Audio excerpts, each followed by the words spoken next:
Have you ever stopped to think about what your day would be like without the simple luxury of running water? Imagine no quick morning shower, no hot bath to unwind after work, no instant faucet to wash your hands. It's almost impossible to picture, right? Yet for centuries, that was ordinary life. But here's something that might surprise you: people in medieval times weren't just resigned to being dirty. In fact, inside the cold stone walls of castles, bathing was an event. It was elaborate, meaningful, and in many ways, far more thoughtful than we often give it credit for. Close your eyes for a moment and picture this. You're standing in the great hall of a medieval castle. Torches flicker against damp stone. The air is thick with the scent of wood smoke and herbs. And in the corner, a large wooden tub is being filled bucket by heavy bucket.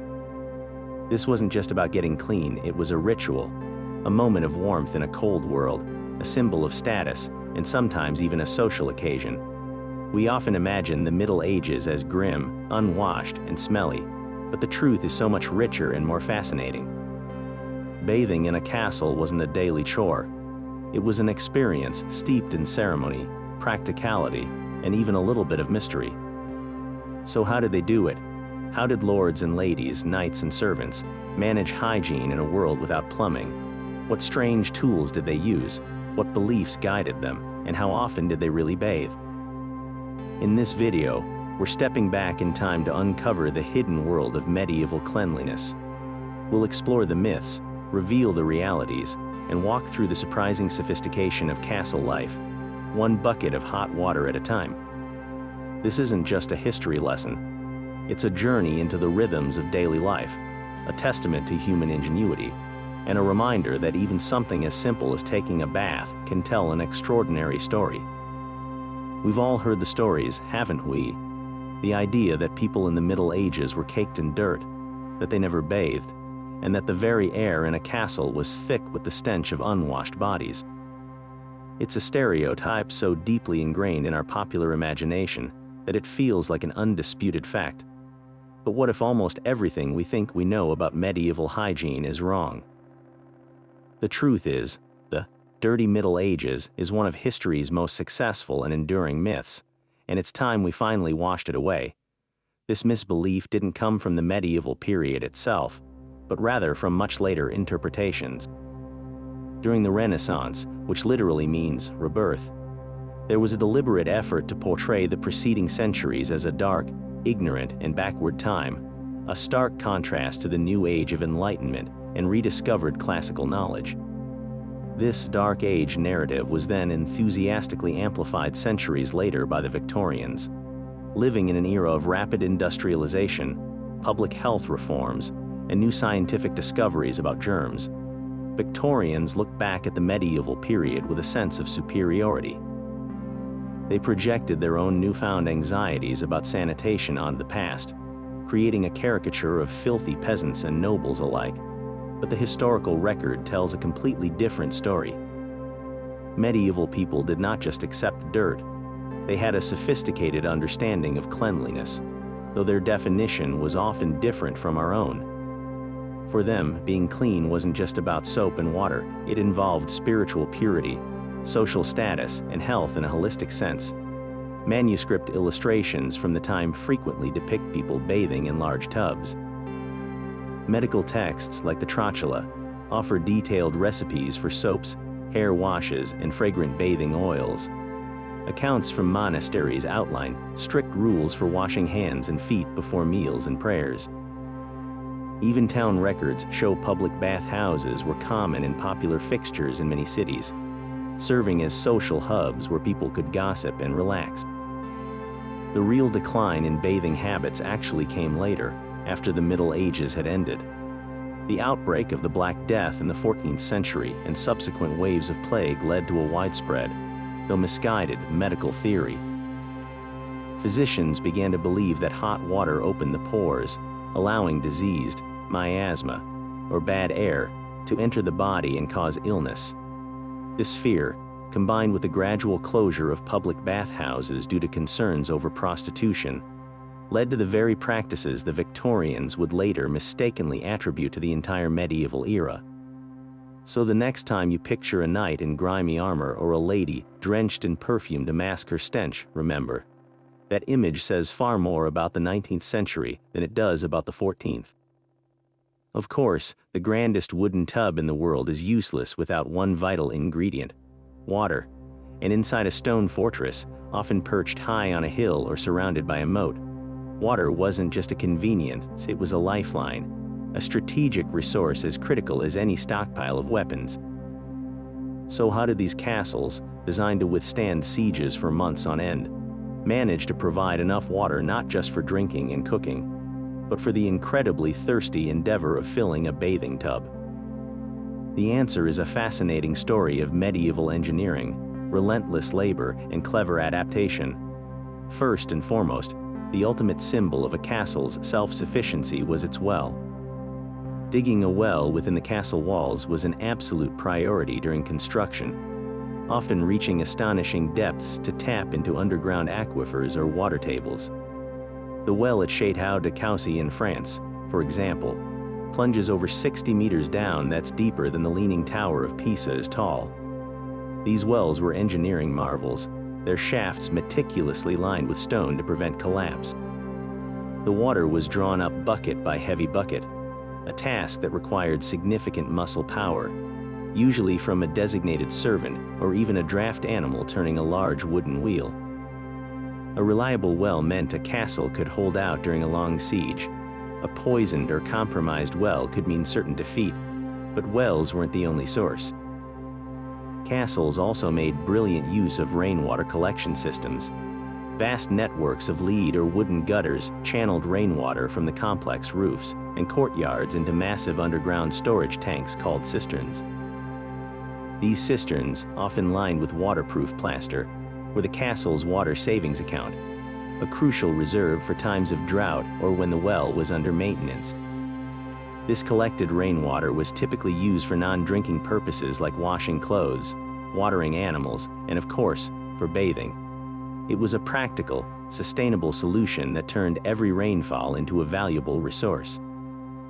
Now, imagine the sheer volume of water needed for a single aristocratic bath. A large tub could easily hold 50 gallons or more. Heating that amount of water over a fireplace required a massive cauldron and constant attention. But the real challenge was transport. This is where the unsung heroes of castle hygiene come in, the water carriers. This was back-breaking, monotonous labor, almost always performed by servants or kitchen staff. They would make endless trips from the well or cistern to the kitchen fires to be heated, and then finally up the narrow, winding staircases to the private chamber where the bath was set up. Each trip meant carrying heavy buckets, sloshing water onto the rushes covering the stone floors. A single bath could represent hours of coordinated effort before the bather even stepped a toe in the tub.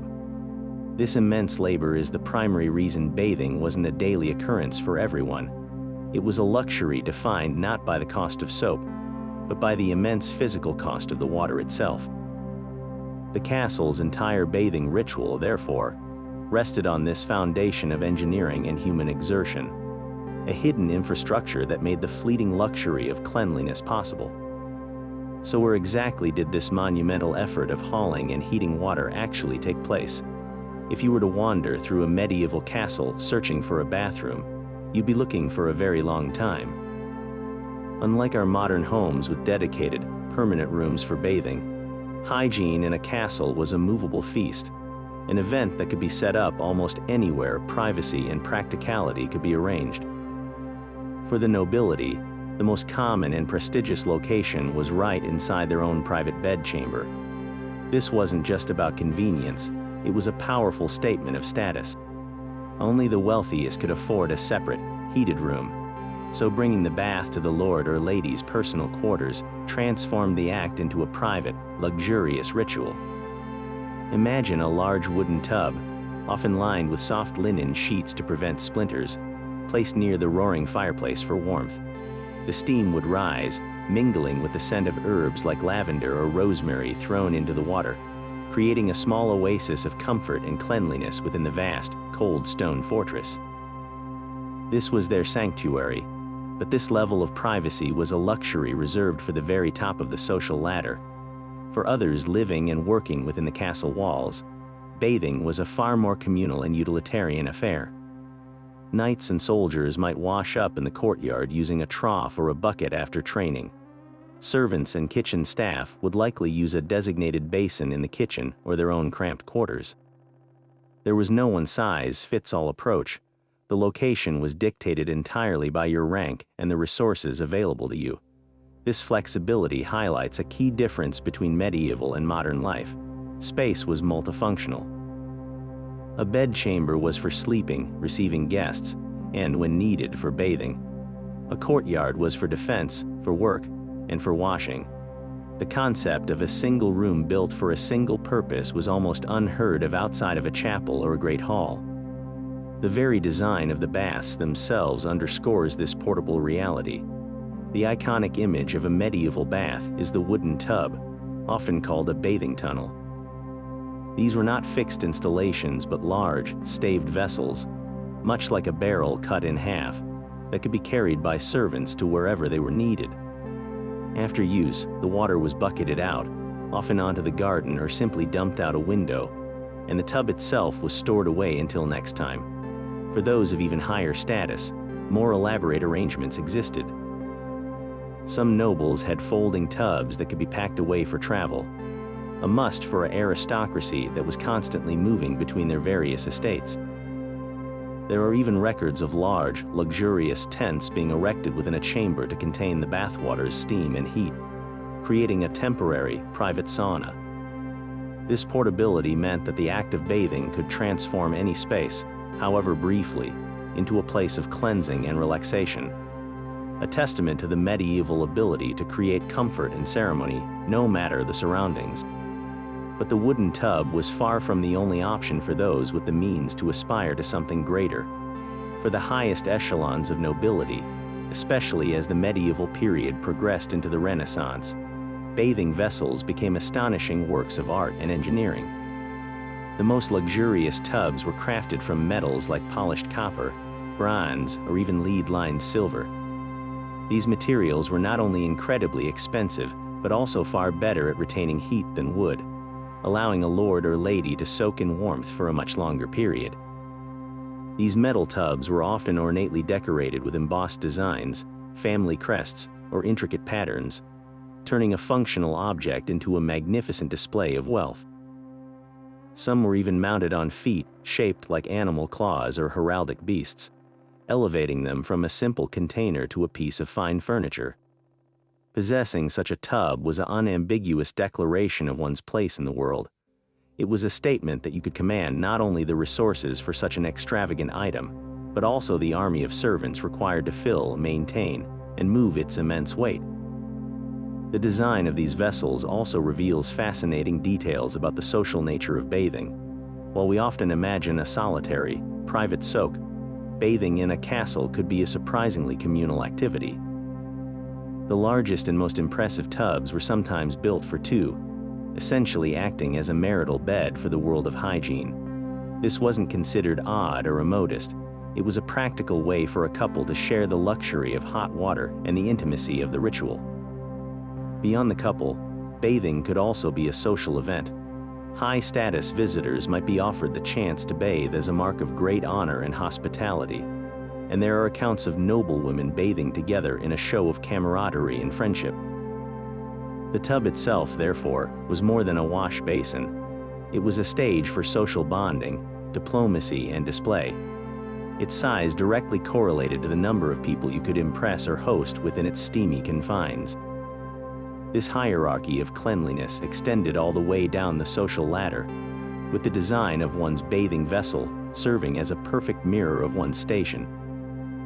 A wealthy merchant might have a sturdy, well-crafted oak tub, a clear step above the servant's barrel, but nowhere near the duke's silver-lined masterpiece. A traveling knight would have a collapsible leather tub that could be packed on a wagon, a symbol of his mobile life. And for the vast majority of people living and working in the castle, their tub was likely a simple wooden bucket or a shared basin of water, used for washing face, hands, and feet at the end of a long day. From the humblest bucket to the most ornate metal masterpiece, every vessel told a story of status, access, and the immense value of water in a world where it was never taken for granted. All that water, hauled from the depths of the earth or collected from the skies, still had one final, formidable hurdle to overcome before it could offer any comfort. It had to be heated.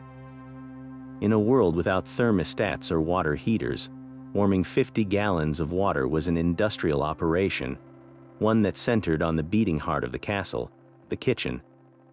Here, the largest fireplace, often big enough for a person to stand inside, held a massive cast iron or bronze cauldron suspended over the flames. This wasn't a pot for cooking stew. This was the castle's central heating unit for bathwater. Filling it required yet more trips from the well, each bucket poured in until the great vessel was full. Then the fire was stoked, and the long, careful process of heating began. A servant, likely a low-ranking kitchen scullion, would be tasked with tending the fire and watching the water, ensuring it reached the perfect temperature, hot enough to be comfortable, but not so hot as to be a danger or a waste of precious firewood. This was a slow and delicate art, with no thermometer to provide a precise reading. The servant would have to judge the heat by sight, by the steam rising from the surface, or by cautiously dipping a hand into the water, a skill learned through tedious experience. Once the water reached the ideal warmth, the real race against time commenced. Heat is a fleeting commodity, and every second spent moving the water was a second it was cooling down. Servants would form a bucket brigade, a human chain stretching from the roaring kitchen hearth up the cold, stone staircases to the distant chamber where the bath awaited. They used sturdy wooden buckets, often bound with iron hoops to prevent them from splitting under the heat and weight. Each carrier would hoist a full bucket and begin the hurried journey, the hot water sloshing against the sides, threatening to burn their legs and soak the rushes on the floor. The goal was to transfer the water as quickly as possible to minimize heat loss, a task that required coordination, strength, and a high tolerance for discomfort. For the servants, this wasn't a ceremony. It was a grueling, hot, and exhausting chore. One can only imagine the sheer number of trips required. A single large tub might need 20 bucketfuls or more, meaning this procession up and down the stairs would have to repeat over and over until the bath was finally full.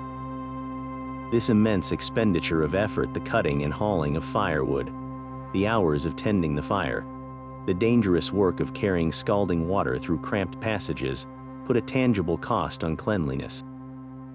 The luxury of a hot bath wasn't measured in coins spent on scented oils, but in the man-hours of labor required to make it happen. This economic reality is the true reason bathing was a mark of high status. Only someone with the authority to command a small army of servants could enjoy such an indulgence. A lord could relax in his tub precisely because a team of people were working tirelessly to make it possible, their own muscles and sweat being the true fuel for his comfort. This system highlights the vast social divide of the medieval world. The cleanliness and relaxation of the noble class were built directly upon the physical labor of those who served them, a stark reminder that every moment of warmth in that wooden tub was purchased with the concerted effort of an entire household. So how often did all this effort actually happen? If you're picturing a noble family grimy and unwashed for months on end, you might be in for a surprise. The historical record paints a much more nuanced picture, one where regular washing was not only practiced but actively encouraged among those with the means to do so. We can see this clearly in the meticulous household account books kept by stewards for great estates. These weren't just budgets, they were detailed ledgers of daily life, and they frequently list expenses for items like soap, perfumes, and even the wages paid to servants specifically for the task of preparing baths. The accounts of King John of England, for instance, note a purchase of soap in the year 1205, a clear indication that bathing was a planned and budgeted for part of royal life. For a king to allocate funds for it proves it was a recognized and regular necessity, not a rare event. This culture of cleanliness was also deeply embedded in the social customs of the time, as shown in numerous manuals of etiquette and courtly behavior. These guides, written for the aspiring noble, are filled with instructions that assume washing is a regular part of one's routine. A popular manual from the 13th century advises knights to always wash their hands before and after meals, to ensure their nails are clean, and to never come to the table with a dirty face. The premise here is fascinating. It's not teaching people that they should wash, but rather instructing them on the proper way to do it within polite society. The expectation of basic hygiene was already there. This extends to the treatment of guests, where offering a bath was a fundamental act of hospitality. When a visitor arrived after a long journey, the first thing a good host would provide was water to wash away the dust of the road. To fail to offer this was a sign of deep disrespect, suggesting the guest was not worthy of the effort. Even religious practice, which is sometimes mistakenly cited as a source of anti-bathing sentiment, actually promoted cleanliness in many ways. The Bible itself contains numerous references to ritual washing and purification, and this deeply influenced medieval thought. Monastic rules, like those established by St. Benedict, required monks to wash their hands before prayer and to receive regular foot washings, while some ascetic religious figures did reject bathing as a worldly indulgence. This was the exception, not the rule. For most people, being clean was seen as being closer to God. It was a way of respecting the body as a temple. The act of washing before important religious holidays was commonplace, blending spiritual purity with physical cleanliness in a way that felt natural and necessary. The evidence from these three pillars, household economics, social etiquette, and religious text, all point toward a society that valued washing far more than our modern stereotypes would have us believe. It was a practice woven into the very fabric of daily life, for those who could access it. While the image of a solitary, private soak feels natural to us today, the medieval approach to bathing was often far more communal, reflecting a world where privacy was a rare luxury and social bonds were forged through shared experience. For many within a castle's walls, especially those of the noble class, bathing was not an isolated act of hygiene but a social ritual, an opportunity to strengthen alliances, display hospitality, and simply enjoy the company of others in a relaxed setting. This was particularly true when it came to family. It was not at all unusual for a married lord and lady to share a bath, a practice that was seen as both practical, conserving the immense effort of heating water for two separate tubs, and intimate, a symbol of their close union. Their large, finely crafted tub essentially became a marital bed for conversation and connection, a private space within their chamber to discuss the affairs of the estate away from the listening ears of the court. This social aspect expanded dramatically when hosting honored guests. Offering a bath to a weary traveler was one of the highest marks of respect a noble could provide, a tangible demonstration of their wealth and generosity. But the pinnacle of this communal culture was the festive bathing party, an event that transformed the act of washing into a full-blown celebration. On special occasions, a lord might order a truly enormous tub to be set up in the great hall or a private chamber, and the guest list for this steamy soiree could include close friends, family, and important political allies. This was not a quick, functional scrub. These events could last for hours, evolving into lavish social gatherings that mirrored a great feast. Servants would circulate with trays of wine and ale, and platters of fine food were brought in for the bathers to enjoy without ever having to leave the warm, relaxing water. Musicians might be hired to play softly in the corner, and the air would be thick with laughter, conversation, and the scent of expensive oils and herbs steeping in the tub.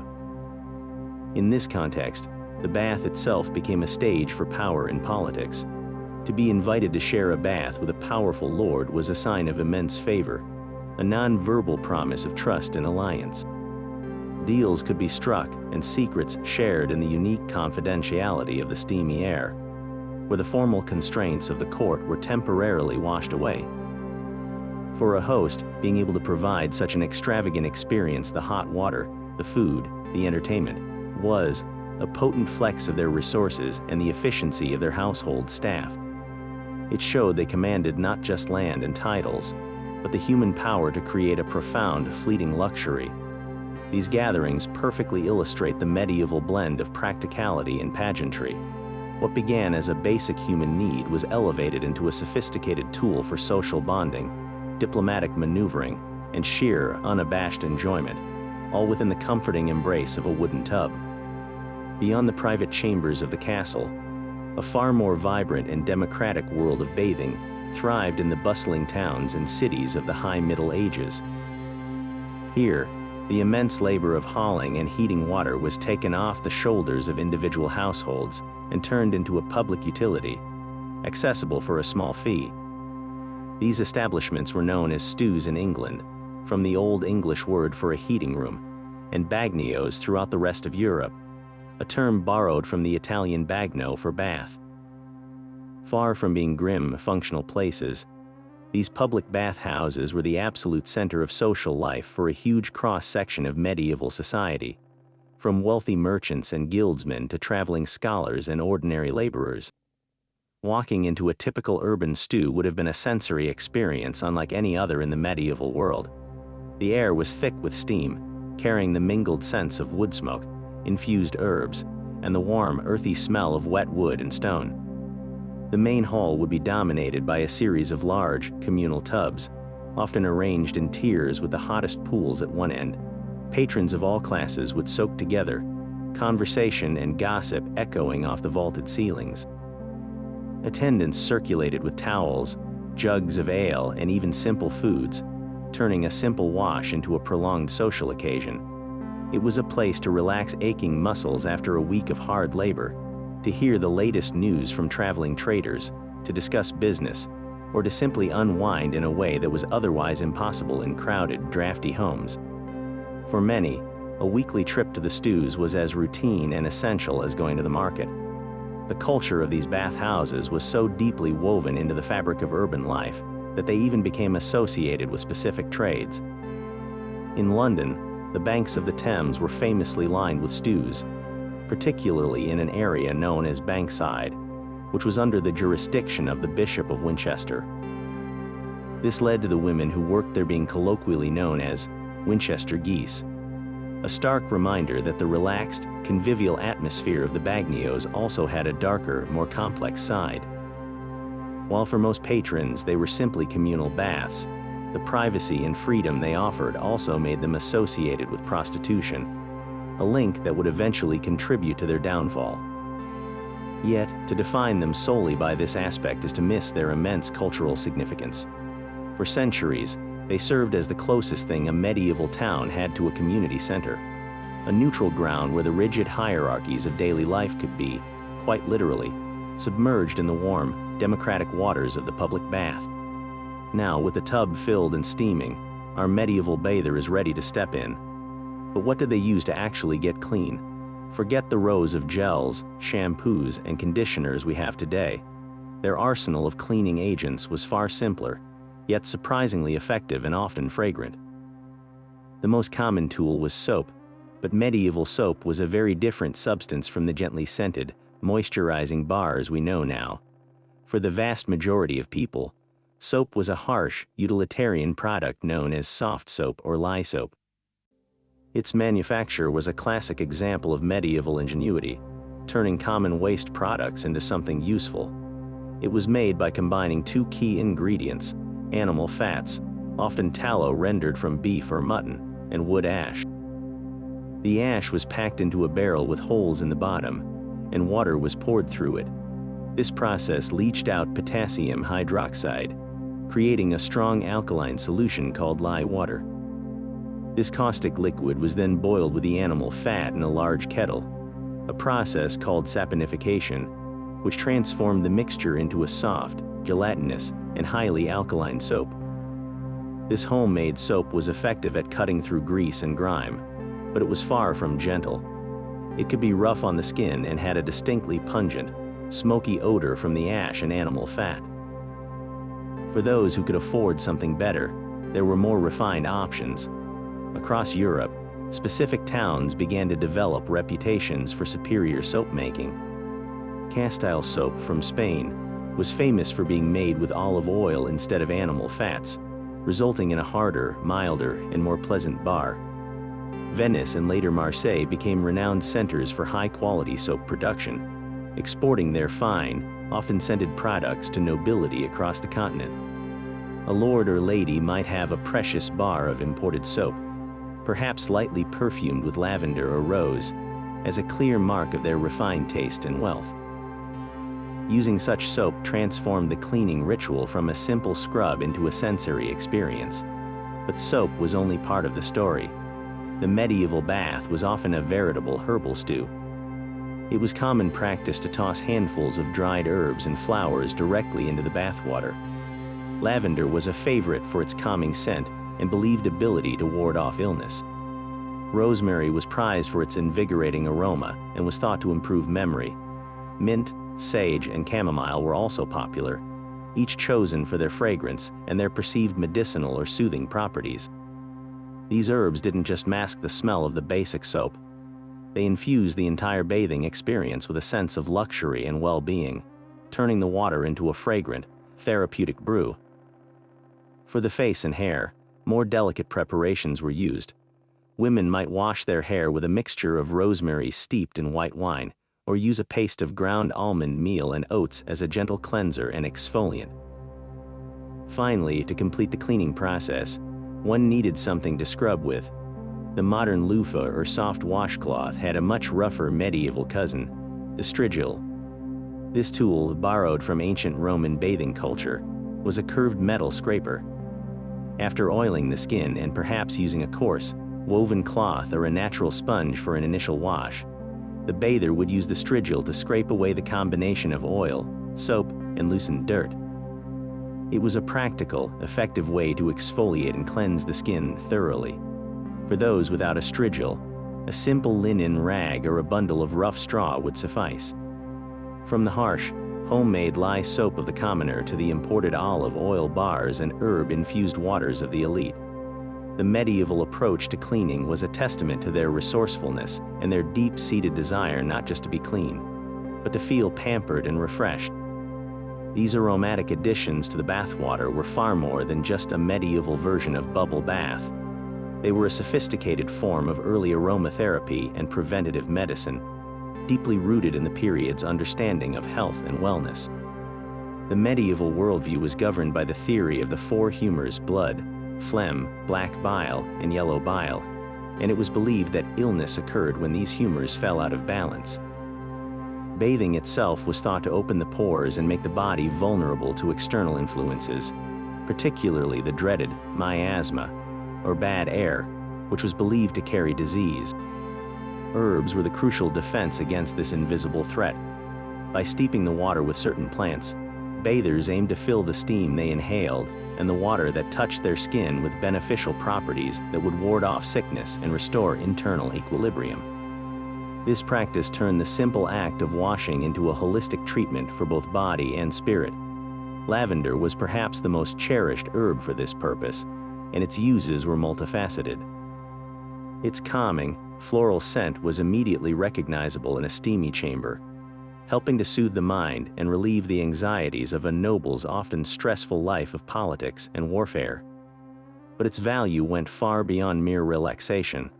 Lavender was fiercely believed to be a powerful guard against the plague and other contagious diseases. People thought that its strong fragrance could literally purify the corrupt air, creating a protective, sanitized bubble within the bath's steam. Furthermore, it was renowned as a remedy for headaches and a promoter of restful sleep, making an evening bath with lavender a common prescription for a troubled mind. Its versatility made it a staple in any castle's herb garden and a non-negotiable ingredient for anyone who could afford a truly restorative soak. Rosemary, with its sharp, invigorating pine-like aroma, served a completely different but equally vital purpose. This herb was the go-to for stimulation and revitalization. A bath infused with rosemary was seen as a tonic for improving memory and clearing a foggy mind, a belief so persistent it continues to this day. For a knight or lord recovering from an illness or injury, rosemary was thought to strengthen the limbs and stimulate blood flow, aiding tremendously in recuperation. Its assertive scent was also considered highly effective for washing away deep-seated bodily odors. leaving the skin feeling refreshed and genuinely clean. Like lavender, it was also credited with pest-repelling qualities, offering a fragrant barrier against fleas and lice that were an unfortunate fact of life in even the grandest of castles. Other herbs played specialized roles in this botanical arsenal. Mint, particularly spearmint, was prized for its cooling sensation and its ability to ease digestive complaints when its essence was absorbed through the skin. Southernwood, sometimes known as lad's love, was another popular choice, believed to be a potent aphrodisiac and thus a frequent addition to baths prepared for a married couple. Meadowsweet, with its sweet, almond-like fragrance, was a favorite of Queen Elizabeth I and was used to impart a pleasant smell to the body and to ease aching joints in the warm water. Often, these herbs weren't just tossed and loose. They might be tied into a small linen bag, much like a modern tea bag, which could be swished through the water to release their oils without leaving a messy residue of leaves and stems behind. This practice highlights a thoughtful approach to bathing, where every element was considered for its contribution to health, comfort, and social standing, transforming the wooden tub into a potent apothecary's bowl. Standing patiently by the tub, often unnoticed in the grand depictions of these bathing scenes, was the one person who made the entire luxurious ritual possible, the bath attendant. This servant, who might be a young page in training, a trusted lady's maid, or a low-ranking member of the kitchen staff, was the maestro conducting the symphony of the bath. Their duties began long before the first bucket was heated and continued until the last drop of water was mopped from the floor. A primary and critical responsibility was managing the water's temperature. Without thermometers, this was a skill learned entirely by feel and experience. The attendant would have to cautiously test the water in the great kitchen cauldron with an elbow or a bare hand, judging the heat to ensure it was perfectly warm for their lord or lady, yet not scalding. A bath that was too cold was a mark of poor service. One that was too hot could cause a painful injury and a furious reprimand. This precise judgment was their first and most important act of care. Once the bather was settled into the tub, the attendants' work shifted to the actual cleansing process. They were the ones who would pour the precious, often imported, soap into their hands or onto a cloth, working it into a rich lather. They would carefully scrub the bather's back, a task that required a respectful yet firm touch, navigating the social minefield of being both intimately close to their master while remaining utterly subordinate. They would wash and rinse the hair, using herbal rinses to leave it fragrant and shiny. The attendant also managed the herbs and oils, knowing which ones to steep for a soothing soak and which to apply directly to the skin. They held the strigil, expertly scraping away the grime and oil without causing discomfort. Every aspect of the physical act of washing was mediated through their hands, making them an indispensable part of the experience. But their role extended far beyond mere scrubbing. The bath attendant was also a guardian of comfort and privacy. They ensured that the fire in the chamber's fireplace continued to blaze, stoking it to ward off the inevitable chills from the damp, steamy air. They held up large linen sheets or drapes to shield the bather from drafts whenever they needed to step in or out of the water. They would be ready with warmed, soft towels for drying and perhaps even have a clean robe or shift prepared for after the bath. For the duration of this ritual, the attendant was the silent, efficient architect of a tiny world of warmth and tranquility within the cold stone walls, anticipating every need before it was even voiced. Their presence allowed the nobility to achieve a state of complete relaxation and surrender, the ultimate luxury in a demanding and often harsh world. The entire elaborate performance of medieval bathing, therefore, rested not on the noble in the tub, but on the skill, labor, and quiet dedication of the servant standing patiently beside it.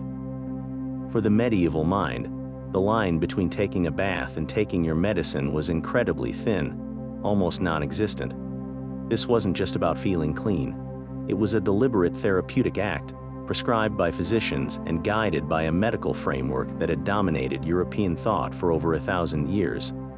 The humoral theory systemized by the ancient Greek physician Galen. In this worldview, Human health was a delicate balance of 4 bodily fluids, or humors: blood, phlegm, black bile, and yellow bile. Each humor was associated with specific qualities: hot or cold, dry or moist. An excess or deficiency of any one humor was believed to cause illness, and the entire goal of medieval medicine was to restore this delicate equilibrium. Bathing, with its power to fundamentally heat, cool, and moisten the body, was one of the most powerful tools in a physician's arsenal. A physician's prescription was never as simple as just take a bath. The type, temperature, and ingredients were meticulously chosen based on the patient's diagnosis. For a patient suffering from what was deemed an excess of cold, moist phlegm, which might manifest as a lethargic depression, a head cold, or congestion, the cure was a hot, dry bath. The intense heat was intended to literally cook away the excess moisture, invigorating the patient and restoring a warm, dry balance. This might involve a prolonged soak in very hot water, often in a steamy room infused with drying, heating herbs like rosemary or thyme. Conversely, a person diagnosed with a hot, dry condition, such as a fever or an inflammatory skin condition, would be prescribed a cool, moist bath to counteract those qualities. Their bath water might be allowed to cool to a tepid temperature and infused with soothing, cooling agents like violet leaves, rose petals, or lettuce water to gently reduce the body's excessive heat and add vital moisture back into the system. The timing and duration of the bath were also considered critical medicinal components. Some treatments called for a quick, bracing plunge to shock the system and stimulate circulation, a practice that echoes modern cold water therapy. Others required a long, gradual soak to allow the healing properties of herbal decoctions to be absorbed through the open pores of the skin. Medical texts of the era are filled with incredibly specific recipes for these curative baths. A bath for relieving joint pain or gout might involve boiling down quantities of wormwood and marshmallow root into a concentrated syrup that was then added to the tub. A treatment for skin diseases could require a patient to sit in water steeped with bran and barley to soothe inflammation and itching. These weren't seen as folk remedies. They were evidence-based treatments according to the best scientific understanding of the age, prescribed by educated doctors who had studied the works of Galen and Avicenna. This profound belief in the bath as a delivery system for healing agents even extended to more extraordinary treatments. There are accounts of bathing in substances other than water entirely. Some regimens prescribed sitting in a tub filled with warm sand to draw out rheumatic pains, while others, aimed at curing severe melancholy, suggested a bath of warm milk or even the blood of certain animals, believed to transfer their vital warmth and spirit to the despondent patient. While these extreme cures were likely reserved for the wealthiest and most desperate, they underscore a fundamental medieval conviction that the body could be healed and rebalanced through direct, intensive contact with the natural world, and the bath was the most direct conduit for that healing power. It was a concept that placed the humble wooden tub at the very forefront of medieval medical technology. This relationship between the church and cleanliness presents a fascinating duality, a push and pull between spiritual ideals and earthly concerns that defined much of medieval life. On one hand, the church was perhaps the most powerful advocate for physical hygiene in daily practice. This advocacy was deeply rooted in scripture and tradition, where ritual washing held profound symbolic meaning. The very act of baptism, the central sacrament of Christian initiation, is a ritual bath, a cleansing not just of the body but of the soul, washing away original sin. This created a powerful and enduring link between water and spiritual purity. Monastic rules, which provided a blueprint for a holy and ordered life, placed a strong emphasis on cleanliness. The rule of Saint Benedict, which governed thousands of monks across Europe, explicitly mandated the washing of hands before prayer and the weekly washing of feet for all brethren. For monks, whose lives were dedicated to prayer, manual labor, and hospitality, maintaining clean hands and feet was a practical necessity and a sign of respect for their sacred duties and for the guests they served. This monastic model of orderly hygiene trickled out into the wider community, setting a standard for behavior. Furthermore, the church promoted the charitable act of providing baths for the poor and sick, considering it a Christian duty and a work of mercy. Many monasteries and religious houses maintained bathhouses for the use of pilgrims and the needy, seeing it as a way to care for the body while tending to the soul. In this light, cleanliness was indeed next to godliness a physical manifestation of inner purity, discipline, and charity. However, the church's embrace of bathing had very clear limits, carefully drawn to guard against the dangers of worldliness and sin. The primary concern for theologians and moralists was not the water itself, but the potential for the bath to become a site of luxury, idleness, and sensual indulgence. The body in medieval Christian thought was a temple of the Holy Spirit, but it was also a vessel of temptation that could easily lead the soul astray. A quick, functional wash for cleanliness was one thing. A long, luxurious soak for sheer pleasure was quite another. The latter was criticized as a vain and worldly pursuit that catered to the weaknesses of the flesh. This suspicion was amplified by the classical associations of Roman bathhouses with decadence, and by the very real reputation of some urban stews as places of prostitution. Church fathers like St. Jerome warned fervently against the temptations of the bath, particularly for women and monks, whose vows of chastity made them especially vulnerable to the corrupting influence of sensual pleasures. For a monk, enjoying a hot bath too often could be seen as a dangerous softening of his ascetic discipline, a slippery slope away from piety. This tension is perfectly illustrated by the differing attitudes toward public and private bathing. A communal bath in a monastery's infirmary for health reasons was acceptable, even encouraged, but a nobleman hosting a lavish, wine-soaked bathing party with friends risked being accused of gluttony and lust. The church's warnings were ultimately about intent and excess. Bathing to care for the body God had given you was pious. Bathing to revel in physical pleasure and display wealth was vain and sinful. This nuanced view meant that while most medieval people, including devout Christians, saw no conflict between their faith and staying clean, they were constantly navigating an invisible line. They understood that the same wooden tub that served for a healing medicinal soak could also be a venue for transgression if used without moderation and the right intention. The church didn't outlaw bathing. It simply sought to baptize it, to control its meaning and ensure that this most basic human act remained directed toward spiritual ends rather than worldly gratification. Yet for all their popularity and cultural importance, the golden age of the public bathhouse was not destined to last. From their peak in the 13th and early 14th centuries, these vibrant social hubs began a long, slow decline, pushed into obscurity by a devastating pandemic and pulled by a powerful shift in social and religious attitudes. The first and most catastrophic blow came in the form of a microscopic enemy, Yersinia pestis, the bacterium responsible for the Black Death. Arriving in Europe in 1347, the plague swept across the continent with terrifying speed, wiping out perhaps half of the entire population within just a few years. In the face of such an incomprehensible disaster, medieval physicians scrambled for an explanation, and their prevailing medical theory provided a terrifying one. They believed disease was spread by miasma, corrupted, foul-smelling air that could be absorbed into the body. In this light, the warm, steamy, communal air of a public bathhouse was not a place of healing, but a death trap. Doctors theorized that the hot water opened the pores of the skin wide, making the body a perfect conduit for the plague-ridden air to enter and wreak havoc. The very act of bathing, once seen as protective, was now recast as a potentially suicidal invitation for death itself.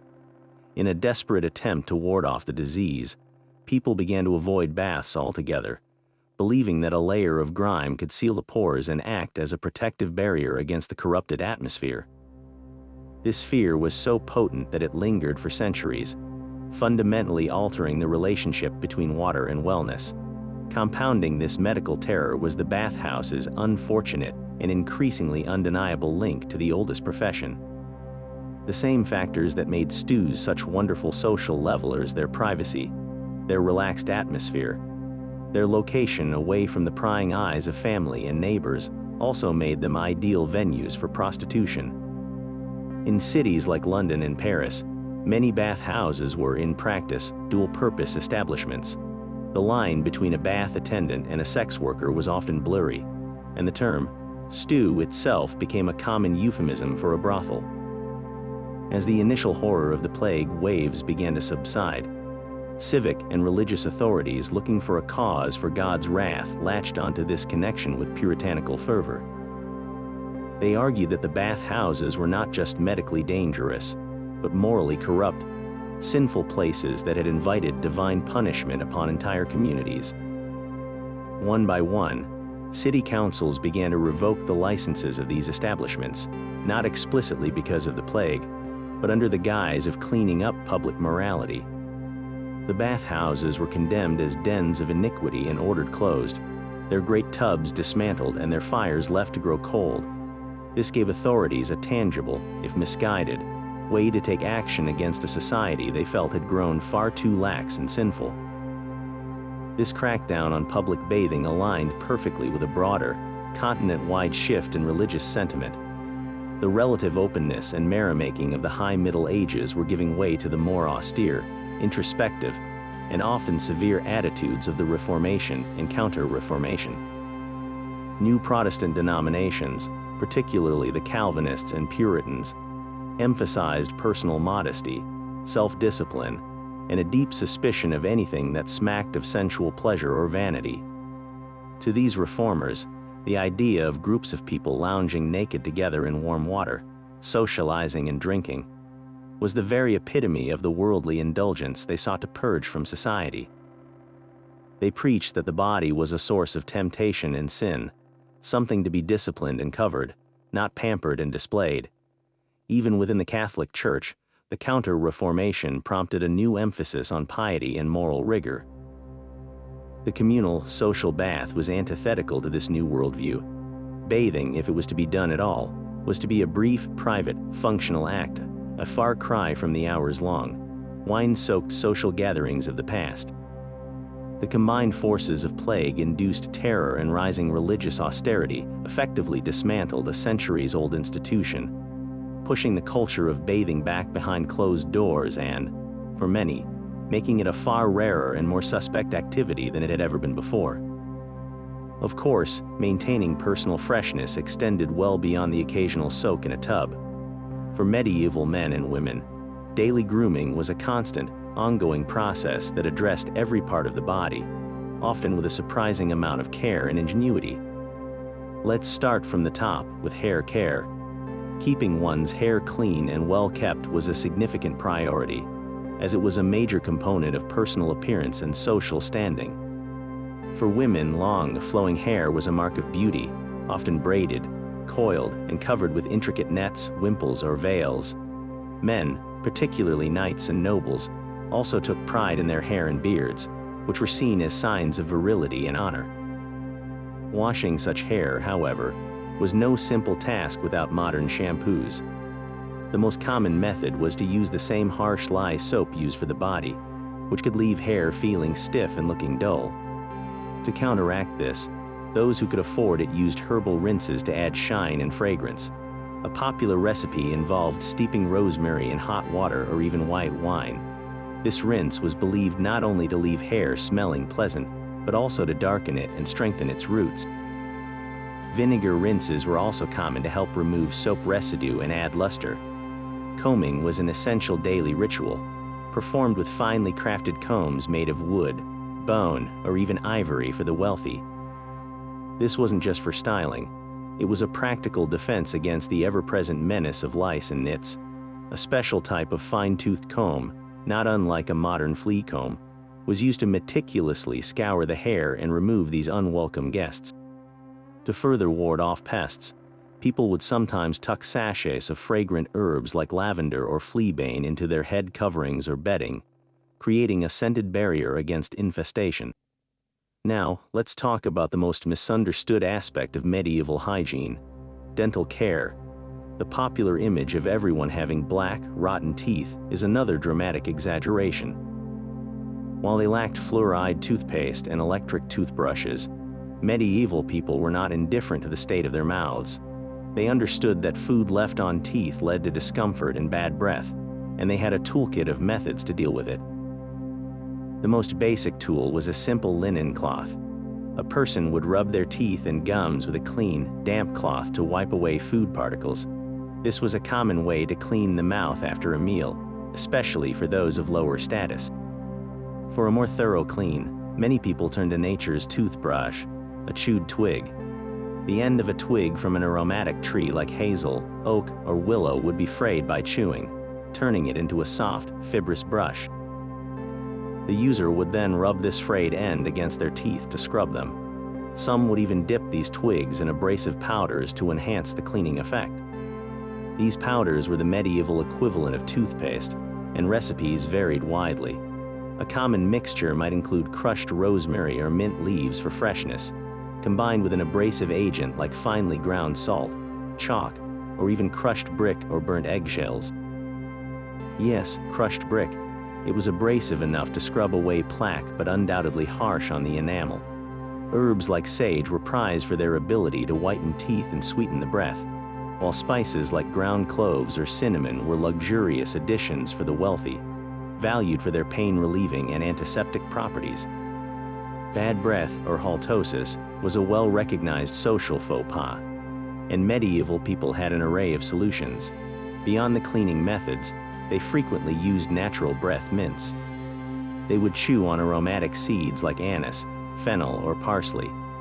Cloves were a particularly effective and expensive option. Some would even hold a thin slice of the precious and incredibly expensive ginger root or cinnamon bark against the roof of their mouth to slowly release its flavor throughout the day. For toothaches, which were common due to the lack of modern dentistry, people relied on the numbing properties of cloves or applied poultices made from pain-relieving plants like henbane. While their methods were certainly less effective than ours and tooth decay was a serious and painful reality for many, the evidence shows a consistent and creative effort to maintain oral hygiene and present a clean, pleasant self to the world. It was a daily battle fought with cloths, twigs, and herbs, a testament to the universal human desire for freshness and the social necessity of a confident smile.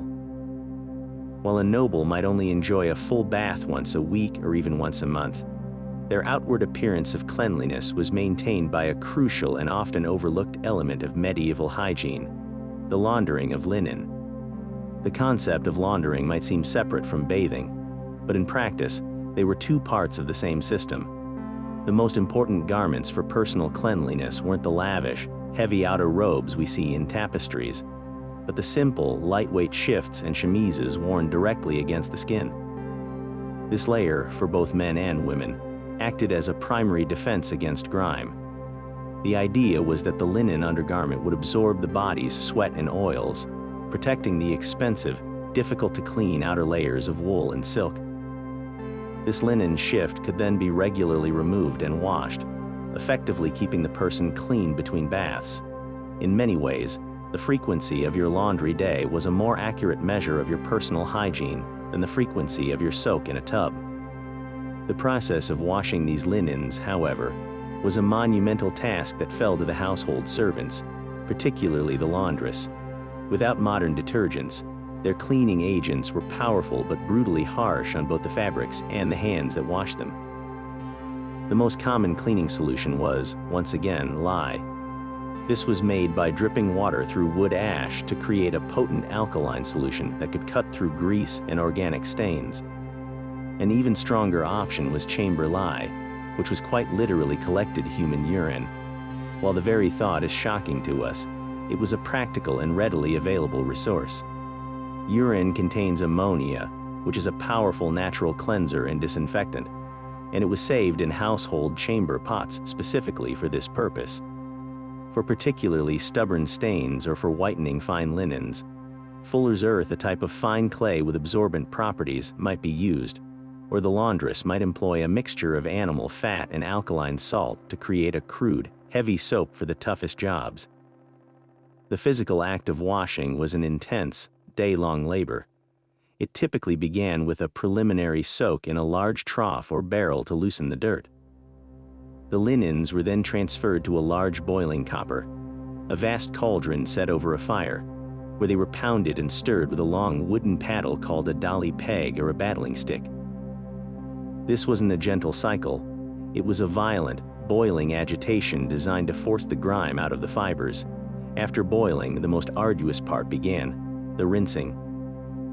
Each piece had to be rinsed again and again in clean water to remove every trace of the harsh lye or soap, which would otherwise degrade the linen and irritate the skin of the wearer.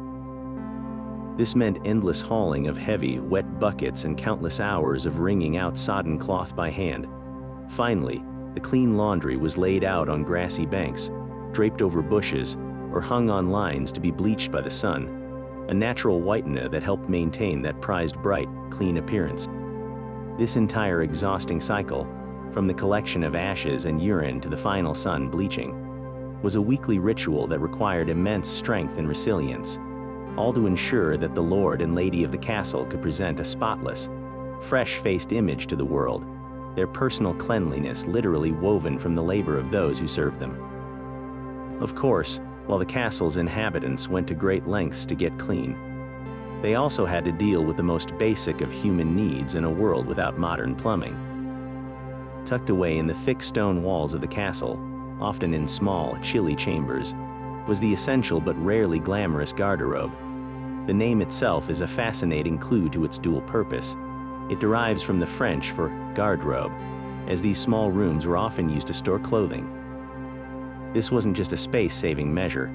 It was widely believed that the strong ammonia smell from the pit below would help to repel moths and other pests, thus guarding the robes stored within. The design of the garderobe was a masterpiece of medieval practicality. It was essentially a vertical shaft built right into the castle's outer wall.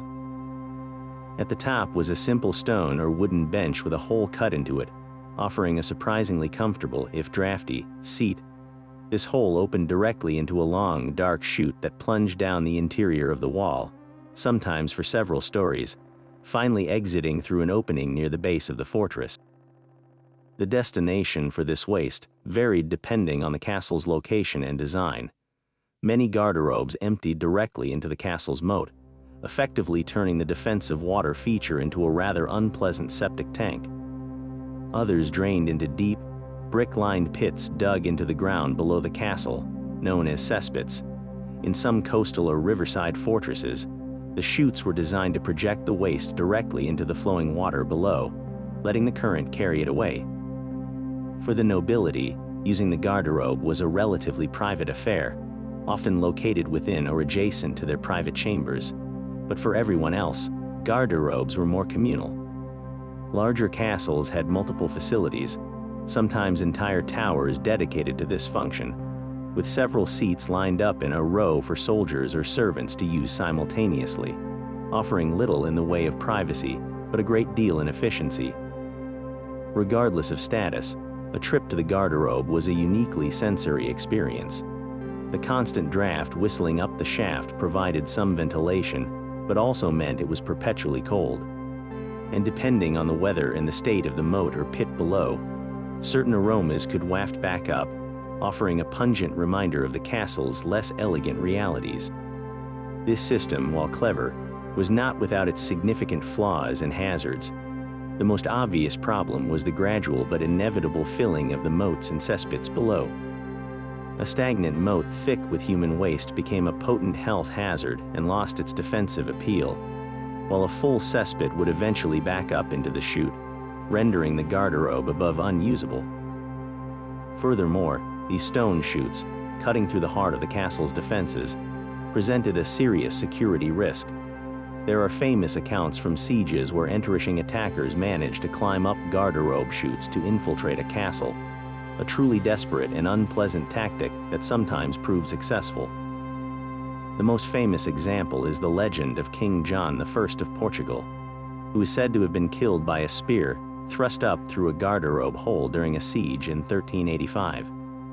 All of this leads to the most unfortunate yet utterly vital profession in the medieval world, the gong farmer. When a cesspit was full or a moat became too foul, it was the gong farmer's job to clean it out. This work was done almost exclusively at night, both to avoid the heat of the sun accelerating the stench and to spare the delicate sensibilities of the public. The gong farmer and his team would arrive with shovels, buckets, and carts, and begin the horrific task of manually removing the accumulated waste. The term gong itself came from an Old English word for dung, making his title literally dung farmer. It was unimaginably dangerous work. They were exposed to a cocktail of toxic gases like methane and hydrogen sulfide, and the risk of contracting any number of waterborne diseases was extremely high. Because of this, gong farmers were often social outcasts, forced to live on the outskirts of town and avoided by others. Yet, despite the revulsion their work inspired, they were also highly paid specialists due to the essential and hazardous nature of their service. They were the unseen, uncelebrated maintenance crew that kept the castle's sanitation system, such as it was, from completely failing. A stark and smelly reminder that for every moment of aristocratic luxury, there was someone, somewhere, doing the dirty work to make it possible. Life for the vast majority of people in medieval Europe, the peasants and commoners who made up over 90% of the population, was a world away from the steamy, herb-scented luxury of the castle bath. Their reality was one of relentless physical labor, limited resources, and a constant, pragmatic negotiation with cleanliness. Without armies of servants to haul water or the wealth to own a private tub, their approach to bathing was not a scheduled ritual but a matter of necessity and opportunity, deeply integrated into the rhythms of the natural world and the demanding agricultural calendar. For them, the concept of a weekly soak was an unimaginable fantasy. Their hygiene was built around the most abundant and accessible resource available: fresh, flowing water. The most common and practical bathing spot for a peasant family was the local river, stream, or pond. These natural waterways were the lifelines of the community, serving not only for drinking, fishing, and watering animals, but also as the village's communal bathhouse. In the warmer months, especially after a long day toiling in the fields under the summer sun, a plunge into the cool water of a stream was the closest one could get to a full bath. It was a functional, refreshing way to wash away the sweat and grime of the day. This was often a social activity as well, with entire families or groups of villagers washing together, the children splashing in the shallows while adults scrubbed their arms and faces. While modesty certainly existed, the primary concern was practicality and the sheer relief of cool water on tired, sun-heated skin. For those living near the coast, the ocean served the same purpose, its vast, salty expanse offering a different kind of cleansing power. When a trip to the river wasn't feasible, the daily cleaning routine was reduced to its most basic form, the sponge bath. In the single-room cottages where most peasants lived, a large household bucket served a multitude of purposes. It would be filled from the village well each morning, and this water was used for drinking, cooking, and finally, at the end of the day, for washing. Each family member would take their turn using a small bowl or a rough linen cloth to scoop water from the bucket. They would wash their face, hands, armpits, and feet, the parts of the body that became dirtiest and most odorous from daily work. This wasn't about immersion or relaxation. It was a targeted, efficient cleaning to prevent chafing, soothe sores, and maintain a basic level of presentability. The water in that bucket would grow increasingly murky as the evening progressed, used and reused until it was finally tossed out the door at night. The tools available for this process were equally humble. While a noble might have fine imported cast-oil soap, a peasant family relied on the same harsh, homemade lye soap they used to launder their clothes. This soap, often made from saved animal fats and ash from the hearth fire, was effective at cutting through grease and dirt from manual labor, but could be very drying and harsh on the skin. Many likely used it sparingly, perhaps for a thorough weekly scrub, relying on plain water and vigorous rubbing with a coarse linen rag for daily cleaning. A comb, perhaps carved from wood or bone, would be a treasured household item, passed down through generations and used by the whole family to manage hair and deter lice. Dental care was equally basic, involving a chewed hazel twig and perhaps a rinse with water or a rub with a clean cloth. The greatest luxury, and the one that most clearly defined the class divide, was hot water. Heating a significant amount of water required fuel firewood, which was a valuable and carefully managed resource. Peasants had rights to gather dead wood from common lands, but a fire large enough to heat a cauldron of water for a bath represented a significant expenditure of both wood and time. For this reason, a true hot bath was a rare event, perhaps reserved for special occasions like a wedding feast, a major religious holiday like Easter, or when someone was truly ill and a heating bath was deemed medically necessary. On these occasions, the large family cooking pot might be used to heat water, which would then be poured into a smaller wooden tub or even a half barrel.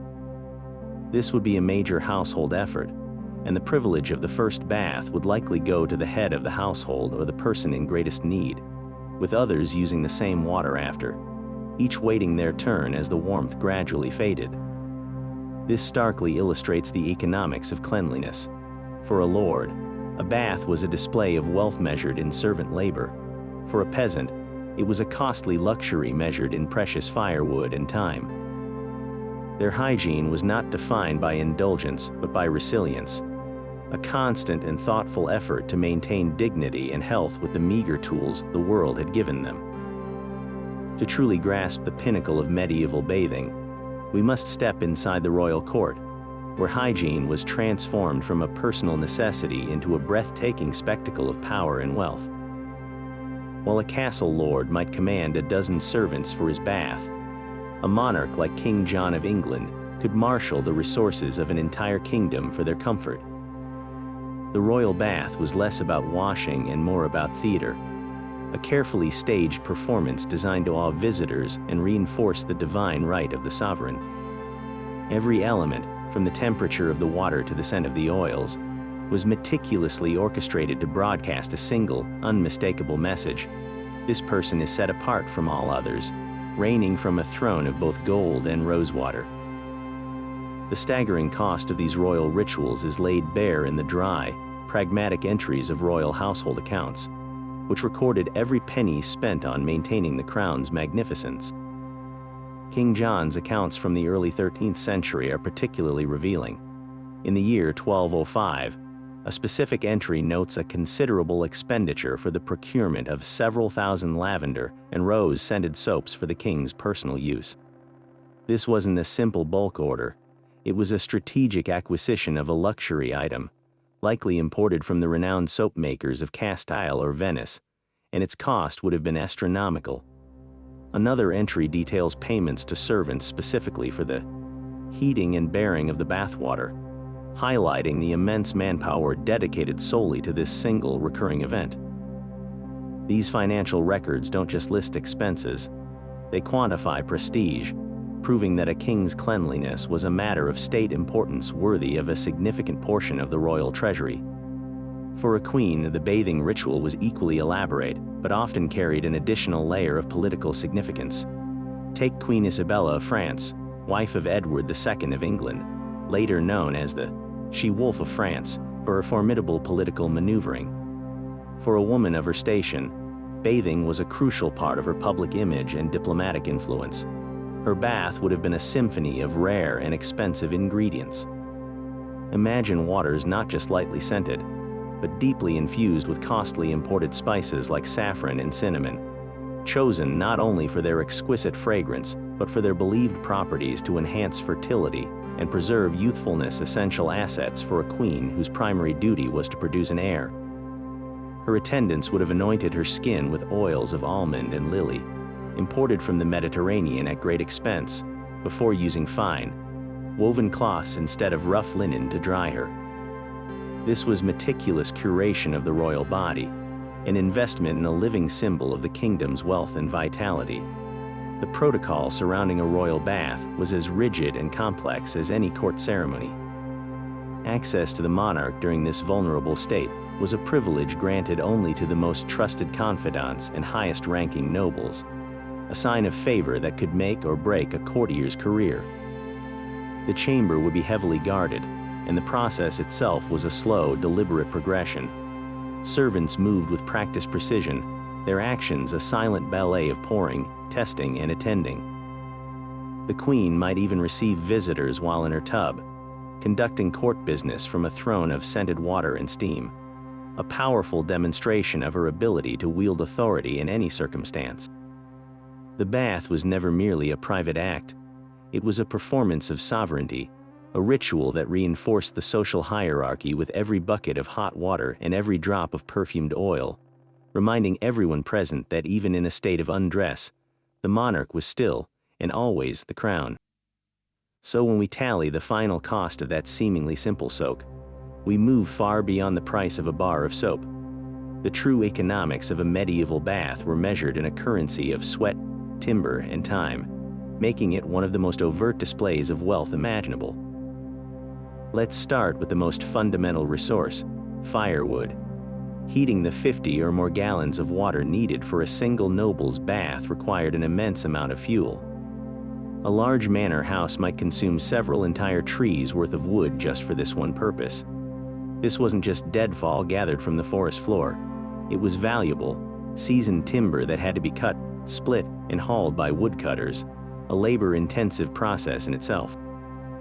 In an age where wood was the primary source of heat for cooking, forging metal, and warming drafty halls, dedicating such a massive portion of it to a non-essential luxury was a staggering extravagance. A lord who could afford to bathe regularly was publicly demonstrating that his reserves of fuel were so vast that he could literally burn them for his personal comfort. This leads directly to the human cost, the immense and often invisible labor behind the luxury. The journey of a single bucket of bathwater was a marathon effort involving a small team of servants. It began with a drawer at the well, hoisting heavy buckets from a dizzying depth. Then came the carriers, forming a human chain to transport the cold water to the kitchen hearth. There, the fire tender had to constantly stoke and manage the blaze under the great cauldron, a hot and demanding job. Once the water was steaming, the most perilous leg began. The carriers now had to hurry the scalding buckets up narrow, twisting staircases to the Lord's chamber, trying desperately to minimize heat loss while avoiding painful spills. For one bath, this entire process might need to be repeated 20 times or more. We are talking about hours of coordinated, physically exhausting work from multiple individuals. The cost of a bath, therefore, included the wages for these servants or, if they were serfs, the lost productivity from the other tasks they could have been doing. The Lord's relaxation was purchased with the literal muscle and sweat of his household. Finally, we must consider the materials. While the tub itself was a capital expense, the consumables added up quickly. The herbs and flowers, lavender, rosemary, roses were not free. They had to be cultivated in Chinese letter, Chinese letter, Chinese letter, Chinese letter, Chinese letter, harvested and dried, representing another dedicated use of land and labor. For the wealthy, imported spices like cinnamon or saffron could be added to the water, a breathtakingly expensive indulgence. Even the soap was a cost, while peasants made their own harsh lye soap from ash and saved fat. A noble would use finely crafted, imported soaps from Castile or Venice, scented with precious oils. Every element, from the linen sheet lining the tub to the soft towels for drying, represented a financial outlay. When we view it through this lens, a single hot bath wasn't just a wash. It was the equivalent of burning a pile of money, consuming a month's worth of a peasant family's firewood, and commandeering the entire day of several workers. This is why frequent bathing was the ultimate status symbol. It wasn't about being squeaky clean. It was a powerful, non-verbal proclamation that one possessed resources so abundant they could be poured, quite literally, down the drain. These artistic and literary records offer us a far more vivid and nuanced window into the medieval mind than any household account book ever could. To understand what bathing truly meant to them, we must look at how they chose to portray it in their stories and their art. The images that survive in illuminated manuscripts are particularly revealing. In the margins of prayer books and the pages of medical texts, we frequently find meticulously drawn scenes of people bathing. These aren't crude sketches, they are detailed, often beautiful depictions that show bathing as a normal, integrated part of life. In one common scene, we might see a couple seated together in a large, barrel-like tub, often sharing a meal or a drink, their conversation illustrated by delicate scrolls emanating from their mouths. This visual evidence directly contradicts the old myth of a universally grimy population. The artist saw no reason to hide the act.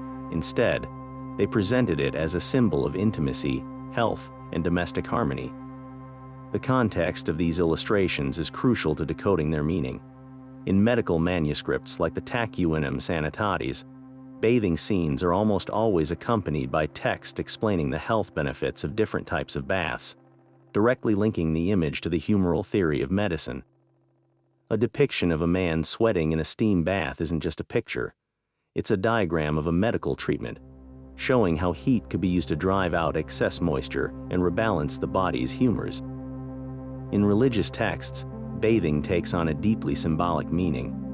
The image of a person washing in a tub could represent the purification of the soul before prayer, or it could be an illustration of a biblical story, like Bathsheba bathing, which itself was a complex narrative about power, voyeurism, and sin.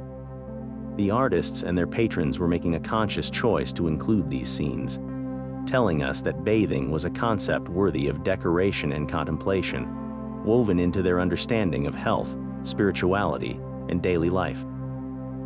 Moving from the sacred to the secular, the literary world of the Middle Ages is equally filled with telling references to the bath. Geoffrey Chaucer, that master observer of 14th century English life, uses bathing as a subtle tool of characterization in the Canterbury Tales. His characters don't just bathe, they bathe in ways that reveal their social status, their personality, and even their morals. The fastidious, well-to-do prioress would undoubtedly have valued the ritual of hand-washing before meals, a mark of her refined manners. The prosperous Franklin, a landowner known for his lavish hospitality, would have been expected to offer a bath to any weary traveler arriving at his door. For Chaucer, these details weren't throwaway lines. They were recognizable shorthand for his audience, instantly communicating a character's level of sophistication, wealth, and virtue through their relationship with cleanliness. Perhaps the most romanticized and symbolic portrayals come from the sprawling tales of chivalry and courtly love. In the world of knights and ladies, the bath was not a mere utility, but a pivotal stage for drama and transformation. After a long, grueling quest, a knight would return to his castle battered, bloodied, and stained with the grime of travel and combat. His bath, then, was a ritual of rebirth. As the filth of the battlefield was washed away, so too was his rough, martial identity. He would be shaved, his hair would be combed, and he would be dressed in fine robes. Emerging from this process, he was no longer just a warrior. He was a courtier, ready to re-enter the civilized world of the court, and, most importantly, to present himself worthy to his lady. The bath served as the literal and metaphorical cleansing of the violence required to uphold the code of chivalry, preparing the knight for the softer arts of conversation, music, and romance. It was the essential threshold between the brutal reality of his duty and the idealized world of courtly love. In these romantic narratives, the bath could also be a deeply intimate and even erotic space, though always coded within the rules of courtly behavior. The act of a lady preparing a bath for a knight, or even assisting in washing him, was a powerful literary trope that signified extreme tenderness, care, and often, deep affection. It represented a vulnerability and a closeness that was otherwise forbidden by the strict rules of etiquette. This wasn't about titillation. It was about portraying a profound emotional connection that transcended physical attraction. The steamy, herbal-scented water became a haven of privacy and intimacy in a world where both were rare commodities. Through these stories, the medieval bath was elevated into a potent symbol of care, healing, and the transformative power of love, leaving behind a cultural legacy that far outweighs the simple mechanics of getting clean. While the written records from monks and court scribes give us one perspective, the cold, hard evidence unearthed by archaeologists tells a far more intimate and undeniable story. These silent stones and forgotten artifacts cut through the myths and literary flourishes, revealing the gritty, practical reality of how medieval people actually cared for their bodies. The most dramatic discoveries come from the ruins of those very public bathhouses we discussed. Excavations in cities like London, Southampton, and across Europe have uncovered the foundations of these establishments, allowing us to map out their true scale and complexity. We can see the hypocaust systems, ingenious networks of underground channels and pillars designed to funnel hot air from a central furnace under the floors of the bathing rooms, a technology borrowed directly from the Romans. The soot-blackened stones and remnants of these furnaces tell us about the immense, continuous fires required to keep the water hot and the rooms steamy for hours on end. The layout of the rooms themselves, with large drainage channels and carefully sloped floors, speaks to a sophisticated understanding of hydraulics and waste management on a public scale. This isn't the architecture of a society that feared water. It's the blueprint of a culture that embraced communal bathing as a central part of urban life. But the archaeology of bathing isn't just about grand structures. It's also about the profoundly personal items lost or discarded centuries ago, which paint a vivid picture of daily grooming habits. In the excavated remains of homes, castles, and even latrine pits, archaeologists frequently find a fascinating array of small tools. Bronze ear scoops, incredibly delicate and often found still attached to a ring or a chain, show a fastidious attention to detail that written records never bother to mention.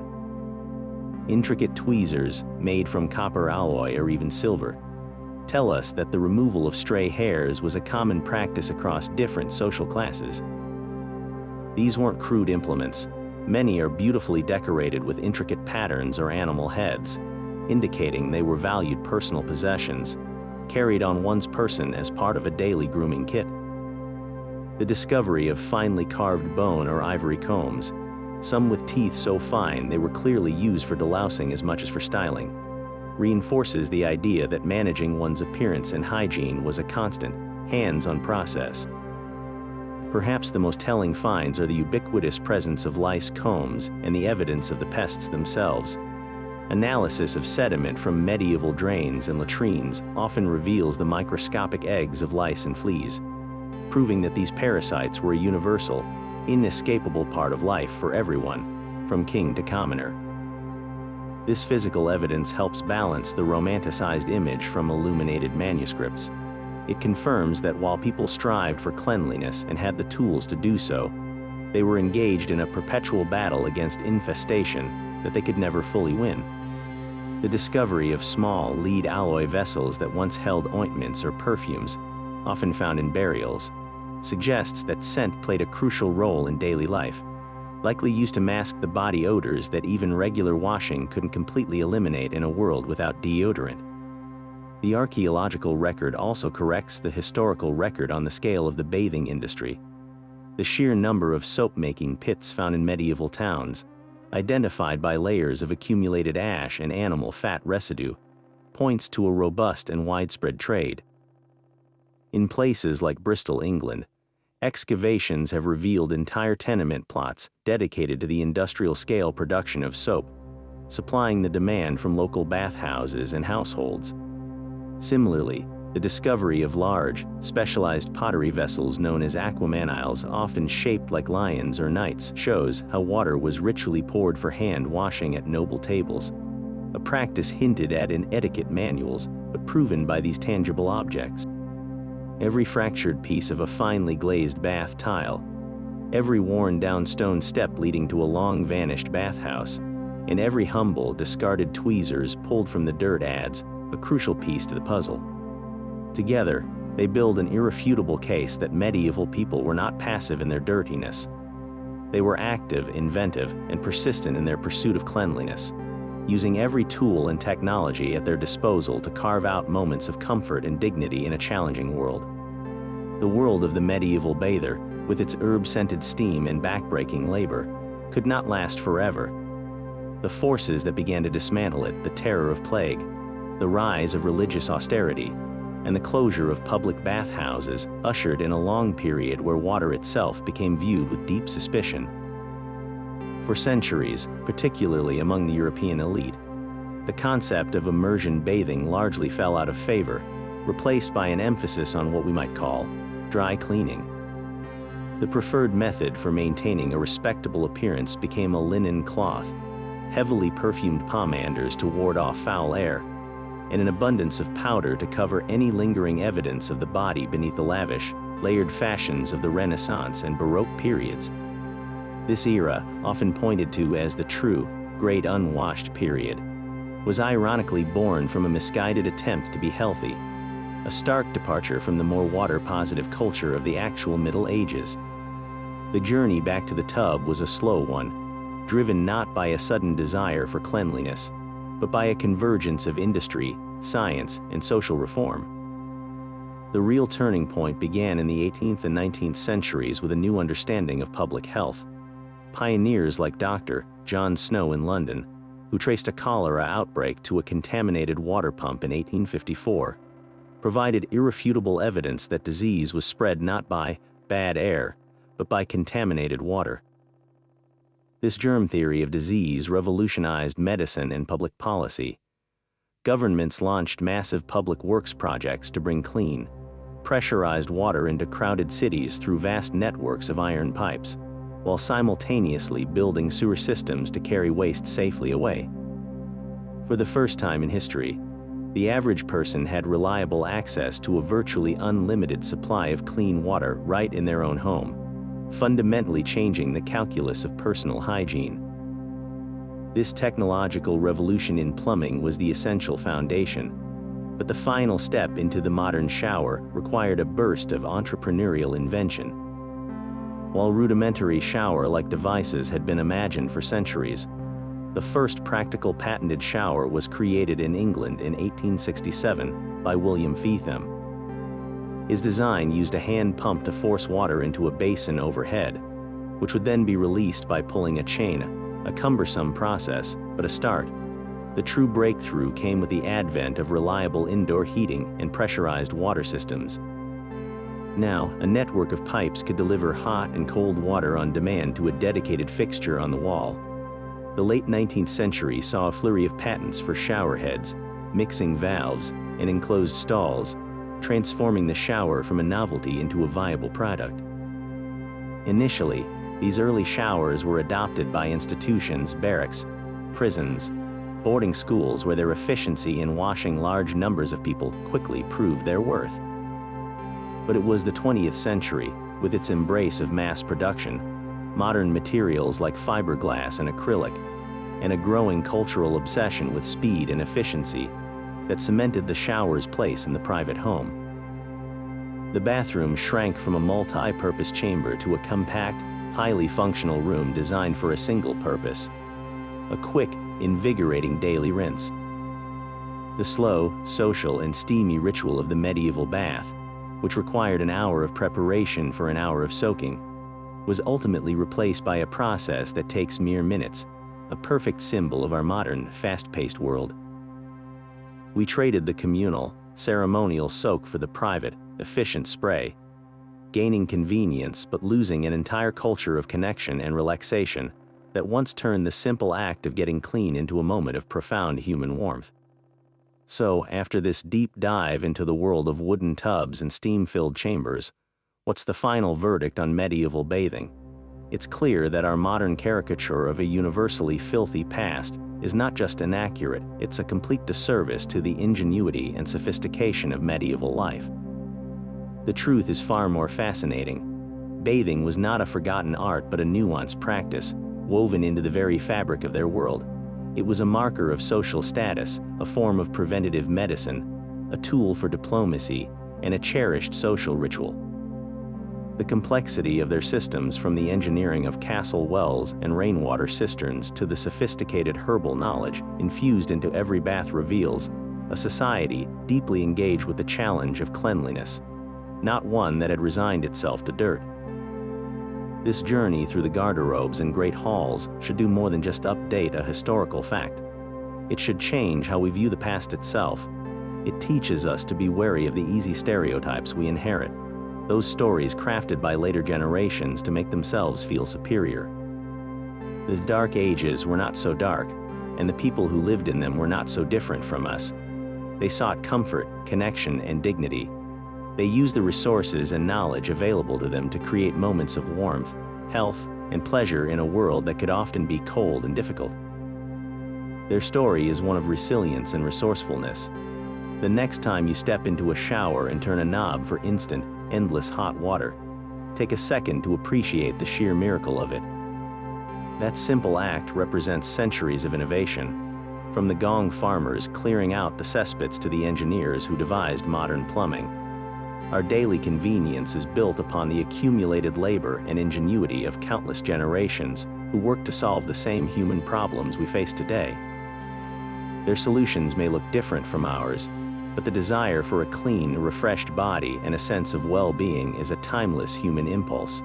We'd love to hear what surprised you the most on this journey back in time. Was it the social bath parties, the intricate medical theories, or the sheer amount of labor required for a single soak? What other historical assumptions do you think we might have wrong? Share your thoughts and questions down in the comments. Let's keep the conversation going. And if you enjoyed washing away these myths with us, be sure to like this video and subscribe for more adventures into the hidden histories of everyday life. Until next time, thanks for watching.